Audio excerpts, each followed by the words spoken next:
itu seperti apa nih? Menurut Anda? Keselin ada di pikiran sekali. Iya kan, makanya otak itu otak SMA.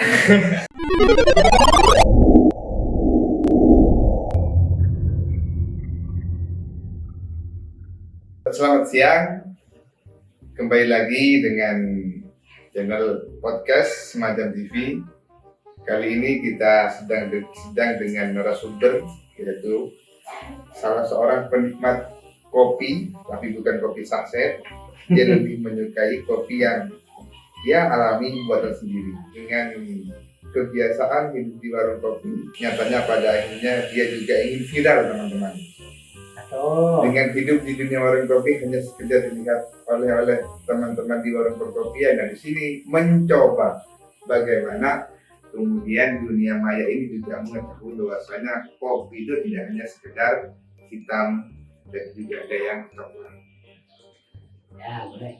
Gitu. Untuk pembahasan kali ini sebenarnya tidak tahu sih mau bahas apa, tapi enaknya bahas apa ini? Apakah kita mau menyoroti kita kan Kita ini kalau bisa jangan dibahas yang viral lah.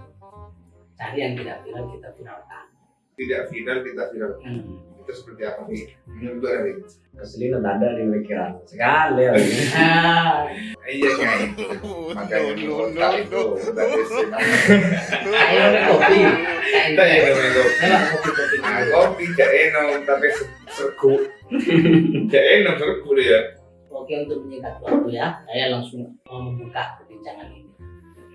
Iya, bahasa warung kopi. Nah, dengan pertanyaan-pertanyaan yang bagi kalangan jomblo ini sangat dinanti-nanti ya. Mau bertanya sama lelaki yang usianya di atas 25 tapi belum menikah. Jadi saya perlu bertanya sebenarnya alasannya apa? Kenapa di usia 25 apalagi mempunyai pekerjaan walaupun sifatnya tidak terikat sebagaimana PNS, tapi saya melihat dia itu secara rujuli ya mampu. Nah, kenapa kok masih ditunda-tunda, Pak? Padahal kita tahu bahwa sunnah Nabi itu usia 25 menikah. Walaupun saya menikah di usia 30 ya. Usia sunnah Nabi. Nanti kita bahas bersama-sama. Tapi kan kebetulan itu sunnah kan, bukan wajib. Akan menjadi wajib karena hukum dinamis. Nah, makanya hukum tergantung elat, kan? Tergantung azab. Tapi yang wajib nggak bisa jadi sunnah. Ya sunnah bisa naik levelnya menjadi wajib. Ketika itu terdesak. Nah, misalnya seperti itu kan sunnah. Karena itu menjadi syarat sahnya sholat, akan menjadi wajib. Sama dengan nikah. Jika seseorang dengan tidak menikah akan terjerumus pada perlakuan zina, ya dia wajib menikah dong. Karena menghindari dosa besar. Seperti itu. Oke, langsung dijawab oleh sahabat kita yang secara ekonomi mapan tapi kok masih jomblo. Fikri. Ya terserah lah. Saya juga jomblo. Nanti kan kita bicaranya berkembang. Namanya juga cangkruan. Tidak membahas tema yang berat-berat. Kan begitu loh. Iya, kalau presenternya Ramadhani, siapa itu baru. Ya, salah satunya alasan tidak segera menikah. Ya karena tidak ada calon. Sebenarnya hal muda itu tidak ada calon. Ketika ada calon lantas kemudian dia masih belum nikah, memang dia keinginannya tidak nikah, hanya sekedar main-main. Tapi kalau sudah ada keinginan untuk menikah, ada calon, 80% pasti dia akan mengarahnya ke nikah. Perkara itu sudah secara ekonomi mampu atau tidak. Karena begini, karena kalau kondisi sudah sudah mungkin selepas kuliah atau sudah tidak lagi di dunia pendidikan atau dunia kerja, yang hanya hidup di dunia warung kopi, karena pilihan dia semakin sedikit. Anggaplah tempat bermain dia sedikit, sehingga pilihan itu tidak ada. Makanya dia di situ merasa kebingungan, harus mencari kemana lagi. Karena dunia ini seakan-akan sudah makin sempit. Oke. Langsung bisa ditanggapi oleh ini yang ganteng satu. Gak ada akhlak. Langsung, nggak usah senyum, nggak ada perempuan yang tertarik. Ayo langsung. Tanggapi. Ya, yang pertama kan gini, persoalan kita mau menikah atau tidak, kan ada syarat-syarat yang perlu terpenuhi. Nah, sebelum syarat-syarat ini dianggap terpenuhi oleh orang lain, hal yang paling mendasar bahwa bisa memenuhi syarat ini itu apa?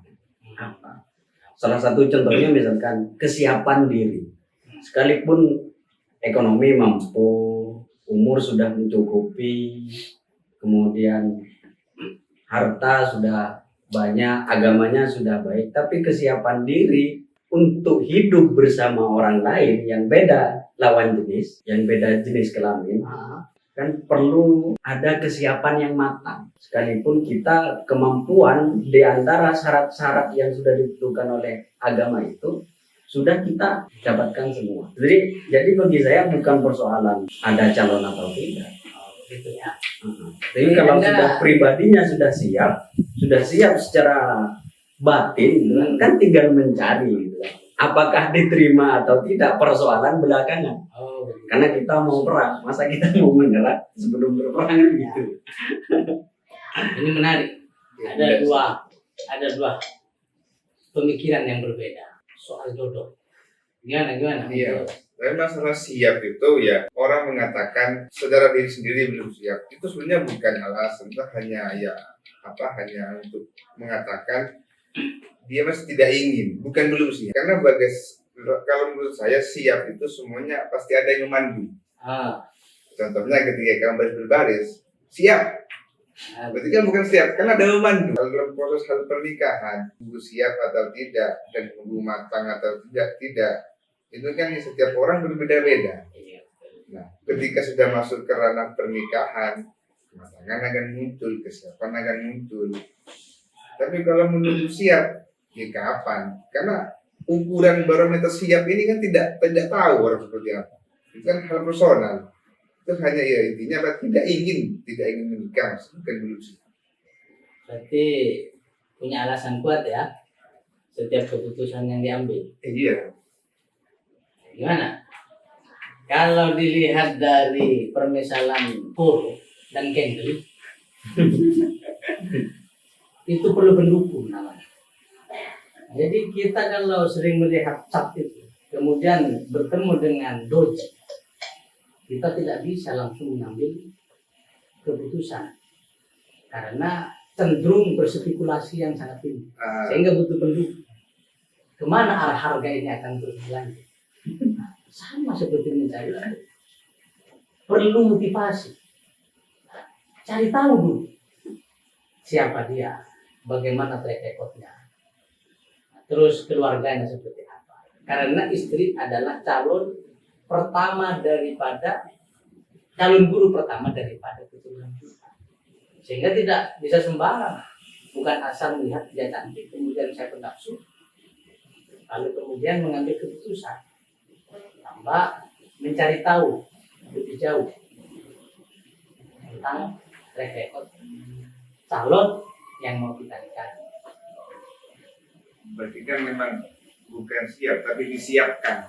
Semuanya disiapkan ya dari mental kamu, disiapkan untuk mencari tahu si calon, disiapkan untuk menghadapi calon mertuanya, disiapkan untuk menghadapi keluarganya mertuanya. Coba di dalam film Kerasakti itu ada tokoh yang menarik. Cepat kali. Dia itu masyhur dengan keluh kesahnya yang selalu fenomenal di telinga kita adalah pernyataan cinta deritanya tiada akhir. Dalam sebuah kisah dia itu 1000 kali jatuh bangun dalam persoalan cinta, tapi tidak pernah putus asa. Pada akhirnya dia itu sampai ke level dewa, seperti yang dikatakan oleh penemu lampu siapa namanya, Thomas Edison. Saya itu tidak pernah gagal, tapi saya itu menemukan cara gagal 10.000 kali, sehingga dia berhasil menciptakan lampu yang saat ini kita lihat. Jodoh ini tidak terlalu ya jodoh ya, Sebenarnya tidak terlalu rumit. Hanya saja kita membatasi diri dengan bermacam-macam alibi lah. Karena kalau agama kan sederhana, dia berakal kan seperti itu. Malah secara ekonomi tidak menjadi syarat mutlak seperti itu. Sehingga harus ada keinginan kuat yang memang didorong, rejeksi istilahnya kan. Kalau dalam bahasa Gendel, jadi dorongan harus kuat dari dalam. Keinginan itu harus kuat. Makanya ada daun ini. Seorang pemuda itu ketika tidak yakin kepada pilihannya atau kepada keputusannya, maka dia akan gagal. Kenapa? Karena tidak mantap. Itu ada. Bunyinya idil fatah hasbah tiqadihi wa kullu man lam ya'taqid la yanfa'u. Tidak ada manfaatnya kalau keputusan seorang pemuda tidak didasari dengan keyakinan yang kuat, dengan itikad yang kuat. Kenapa? Ketika seseorang itu misalnya dia bertemu dengan perempuan yang secara pandangan pertama sudah masuk, pasti dia akan berusaha. Kalau dalam bahasa Pak Sujoto itu akan dicari tahu, dia akan mengikuti seperti itu. Mengikuti di mana rumahnya, kemudian mencari tahu ke tetangganya, baru masuk ke kandangnya. Karena tidak bisa Pak, seperti yang kita katakan Mbak Sherry. Semua bisa kita beli dengan uang, tapi hanya satu yang tidak bisa kita beli, apa? Pengetahuan. Pengetahuan itu dengan riset. Ya, perempuan, apa sih mas kaitannya dengan uang? Jelas. Yang kita kalau tidak tahu dia tiba-tiba nembak, ya ditolak sama tawa. Seperti itu. Tidak sedikit PNS yang istrinya cantik, orangnya biasa-biasa saja. Kenapa? Karena dia punya sesuatu yang dia banggakan. Seperti itu. Sehingga cenderung perempuan itu bukan oportunis ya, bukan materialis. Tapi perempuan itu kodratnya. Nah, iya realistis. Ketika cantik dia perlu suami yang minimal bisa membelikan bedak 1 bulan ya 1 juta. Karena untuk merawat kecantikan. Tujuannya yang menyenangkan suami. Bagi orang lain menyukai bonus. Itu tidak masalah, hak dia. Dan penting istri tetap komitmen menjaga kesetiaan. Makanya tidak sedikit pendapat perempuan itu. Saya begini, mas, untuk menyenangkan suami, biar ketika keundangan tidak malu-malu. Ya, begitulah yang banyak kalangan ibu-ibu milenial berpendapat saat ini begitu. Jadi menurut saya menikah itu bukan kebetulan, tapi dirancang. Dirancang diri sendiri apa memang sudah jalannya? Ya tersistem. Nah, seperti itu.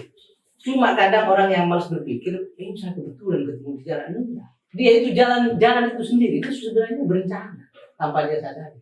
Makanya ada istilah dejavu itu. Seolah-olah kembali, saya kok lewat sini kok seperti dulu pernah. Padahal enggak. Itu hanya halusinasi.